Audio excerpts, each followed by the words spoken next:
आज ही Doubtnut app download करें। Doubtnut पर होगा अब आपके सभी मैथ्स, केमिस्ट्री, फिजिक्स और बायोलॉजी डाउट्स का सफाया। बस अपने क्वेश्चन की फोटो खींचो, उसे क्रॉप करो और तुरंत वीडियो सॉल्यूशन पाओ। Download now. जैसा कि पिछले लेक्चर्स में हमने सफिशिएंट कंडीशन फॉर कॉन्ग्रुएंसी के पहले application SS rule, side angle side congruency rule के बारे में पढ़ा था और उसके कुछ एप्लीकेशंस देखे थे। तो आज हम देखेंगे angle side angle congruence rule, ASA congruence rule के बारे में। वो क्या है कि two triangles are congruent if two angles and the included side of one triangle are equal to the corresponding two angles and the included side of the other triangle. मतलब अगर किसी ट्रायंगल में if two triangles are congruent if two angles, जिसमें अगर दो angle equal हो और उन दो एंगलों के बीच में जो साइड है वो इक्वल हो दोनों ट्रायंगल्स की करस्पॉन्डिंग, तो हम उन दोनों ट्रायंगल को कॉन्ग्रुएंट बोल सकते हैं। जैसे कि ट्रायंगल देखिए, इसमें angle A B C angle D E F के इक्वल है और जो एंगल ए सी बी है वो एंगल डी एफ ई के इक्वल है और जो साइड बी सी है वो ई एफ के इक्वल है। ठीक है, तो हमें गिवन क्या क्या है कि जो एंगल ए बी सी है वो इक्वल है एंगल डी ई एफ के, जो साइड है बी सी वो इक्वल है ई एफ के, और जो एंगल ए सी बी है वो इक्वल है एंगल डी एफ ई के। ठीक है, ये हमें गिवन है और हमें प्रूफ करना है कि जो ट्रायंगल ए बी सी है वो कॉन्ग्रुएंट है ट्रायंगल डी ई एफ के।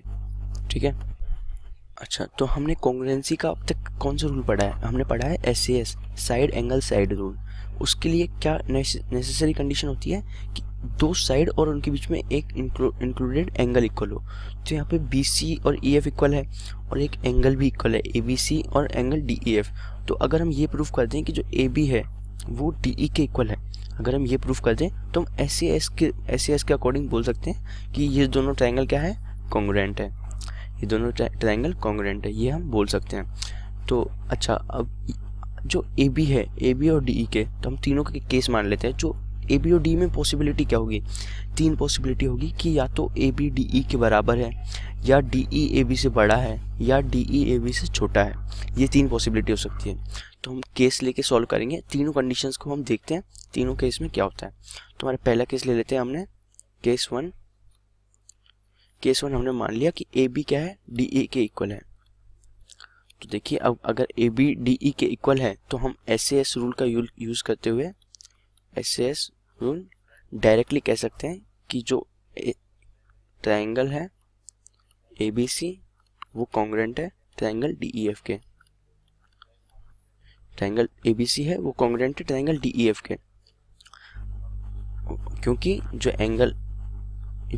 Angle A B C equal है एंगल डी ई एफ के और जो दूसरी साइड है बी सी वो इक्वल है ई एफ के।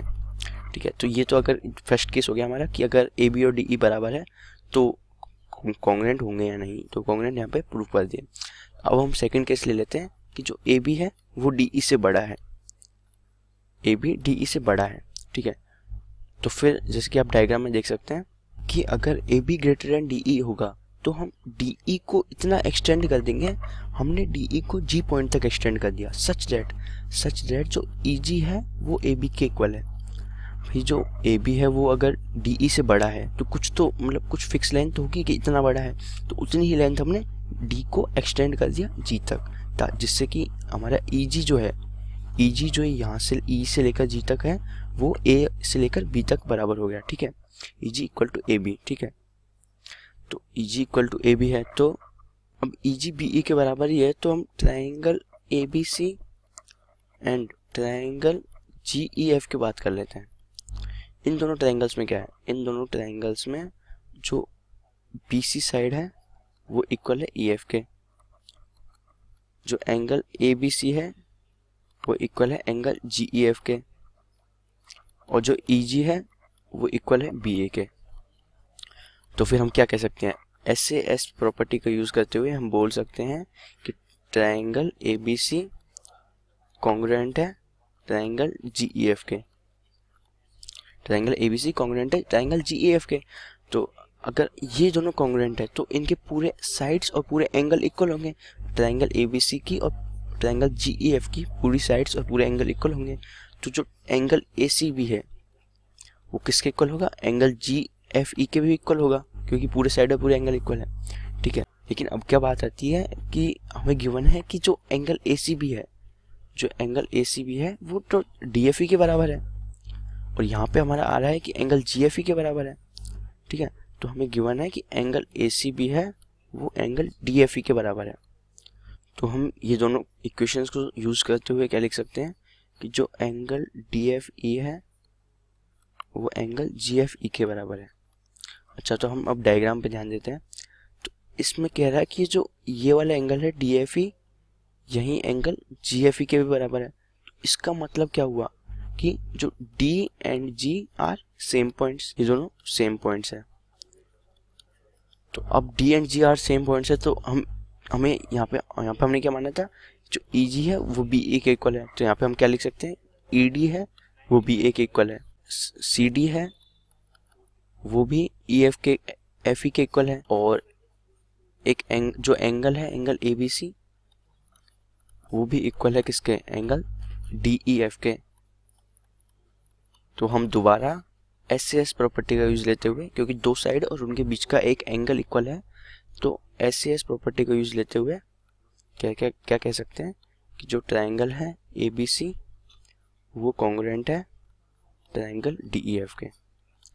तो ये तो हमारे दो केस हो गए हैं अभी, कि पहला केस था हमारा कि अगर दोनों साइड बराबर हो तो, और दूसरा केस था कि अगर AB DE से बड़ी हो तो। अब हम ले लेते हैं हमारा थर्ड केस। थर्ड केस क्या है, केस 3, कि अगर AB DE से छोटा हो।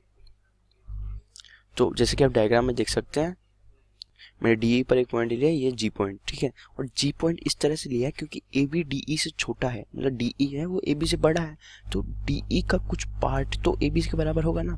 DE पर एक पॉइंट एग्जिस्ट करता होगा सच दैट कि जो GE है वो AB के बराबर हो।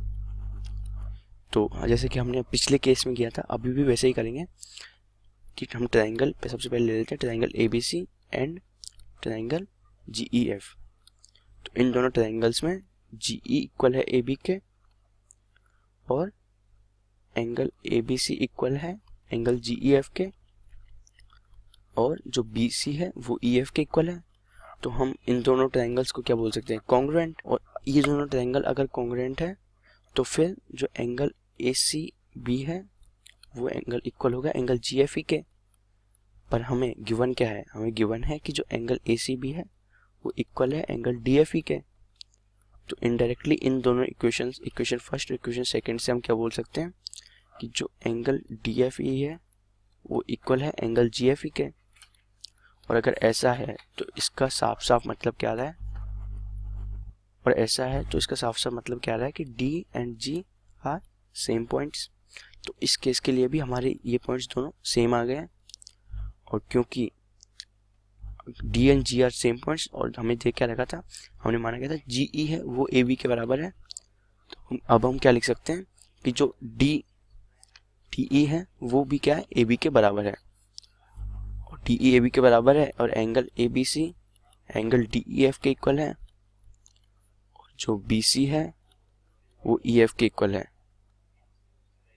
तो फिर BC EF के इक्वल है, तो अब हम SAS का यूज़ करते हुए क्या कह सकते हैं, SAS का यूज़ करते हुए क्या कह सकते हैं कि जो ट्रायंगल है ABC वो कॉन्ग्रुएंट है ट्रायंगल DEF का। तो अब हम देख सकते हैं कि हमने तीनों केस लिए, अगर AB बड़ी हो DE से या छोटी हो या फिर बराबर हो, तीनों केसों में हमारे दोनों ट्रायंगल कॉन्ग्रुएंट आए हैं। इसका मतलब है कि ये हमारी जो angle side angle congruence rule है ये हमारा प्रूफ हो चुका है। अब हम अगले लेक्चर में देखेंगे कि angle side AAS congruence rule क्या होता है। क्लास 6 से 12 से लेके नीट IIT JEE मेंस और एडवांस के लेवल तक 10 मिलियन से ज्यादा स्टूडेंट्स का भरोसा। आज ही डाउनलोड करें डाउटनेट ऐप या व्हाट्सएप कीजिए अपने डाउट्स 8400 400 400 पर।